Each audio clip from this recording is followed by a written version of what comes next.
Hey everybody, welcome back to the Happy Shaver. Today I'm working on this old rusty Wade & Butcher that I got off of eBay that was left to rot. The scales are in pretty good condition. I'd done a little work on the pin there, so you can see I tried to take it out and be as ginger as I can, but as it is, my drill slipped and just split an edge off there, but we can repair that. First step, I'm going to take it to the wire wheel, see if I can get some of the surface rust off.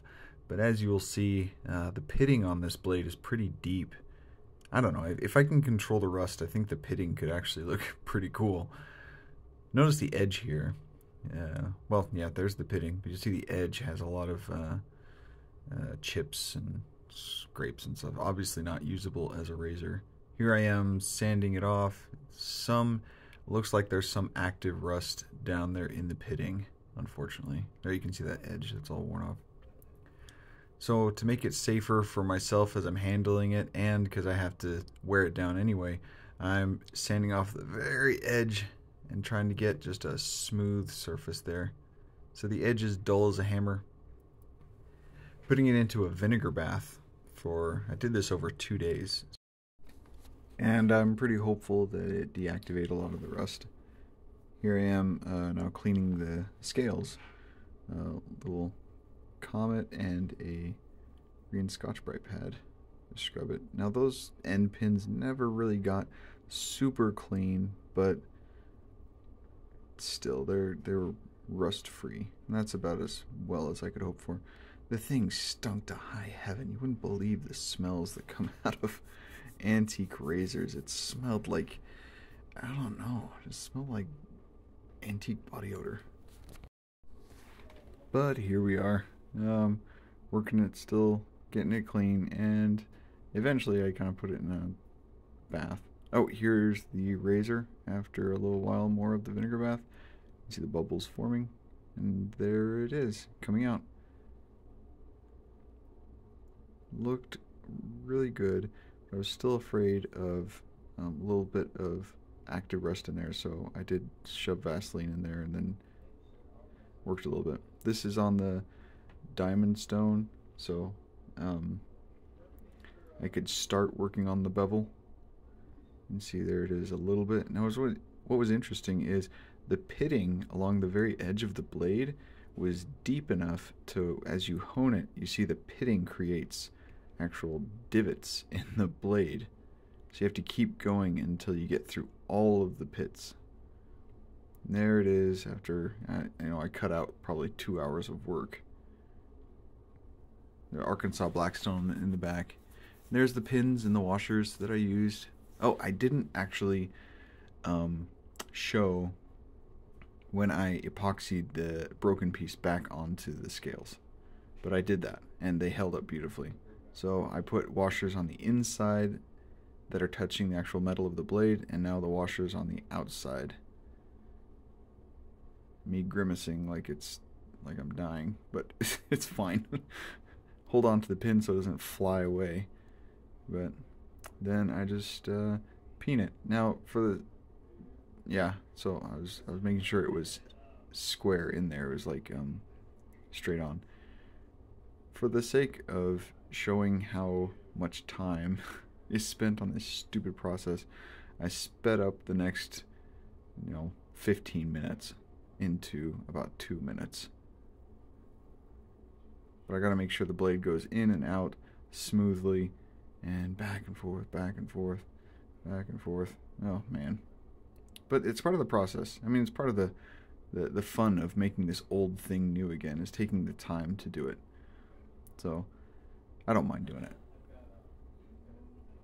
Putting some Jeweler's Rouge on the polishing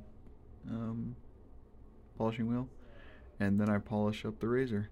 And old black horn can polish up like plastic, but it has this cool striation and colorization to make it look really unique, and I really like. And then I get to test it. Got to test the toe, the heel, and the belly of the blade. And no better way to do that than with a good old-fashioned head shave.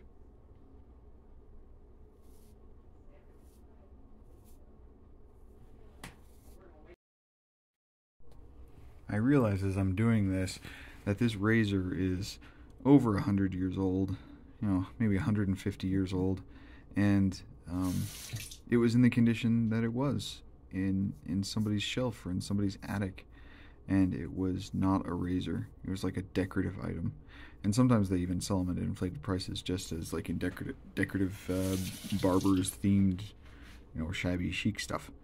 But this was a razor. It was born a razor. It was meant to be a razor. And to see it so pitted, I was really wondering if I could save it. It was able to be saved. And so the first time I held it to my head and straked it across the skin was a great feeling.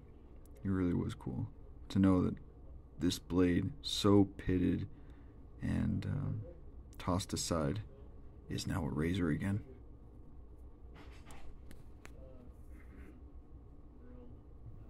It's kind of the same thing. Maybe that's why I like it so much, is because it's like people. The thing was definitely not pretty and easy to throw aside. It really is easy to throw away. But if you know razors and you see Wade & Butcher, this thing was a wedge grind. It is a wedge grind, and so you know quite a bit of pitting before it was useless. Because there's a lot of metal on the blade. That blade would have to basically rust completely through before it was totally useless. Whereas hollow ground blades are thin all the way down the face of the blade, depending on the level of hollow ground. And this one's not. This one has so much metal to rust compared to those. And so I knew that the chances of saving this one were a lot higher than a hollow ground blade. I'm so glad that it turned out well.